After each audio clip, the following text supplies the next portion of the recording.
Владата и даде разумен рок на градоначалничката на град Скопје, Данела Арсовска, да почне да си ја работи работата за која е платена од граѓаните. Воспротивно, премиерот најави преземање на радикални мерки.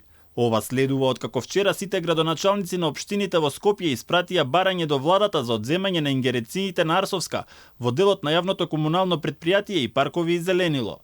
Министерот за локална самоуправа Златко Перински го разбира гневот на градоначалниците и ги повика надлежните институции да се позанимаваат со тоа што се случува во градот Скопје и јавните претпријатија и зошто тие не постапуваат по своите надлежности. Во моментот, во јавното претпријатие комунална хигиена, оперативно функционираат само 3 камиони со капацитетност од 20 метри кубни, кои што треба да го одлагаат отпадот од градот Скопје, и околу 20 на камиони со капацитетност од 5 метри кубни. И истите тие треба ревносно да го собираат сметот од повеќе од 1000 микролокации, во кои што се сместени 4500 континери, повеќе од 80.000 канти, повеќе од 120 подземни контейнери, кои што сами по себе се специфика за да се одложи отпадот кој што се наоѓа во нив. Уште еден податок. Во 2017 година јавното претпријатие комунална хигиена имаше оперативни камиони за одлагање на отпад повеќе од 80. Сега направете ја паралелата за да сватите во каква очајна состојба се наоѓа јавното претпријатие и во каква очајна состојба некој го доведе градот Скопје.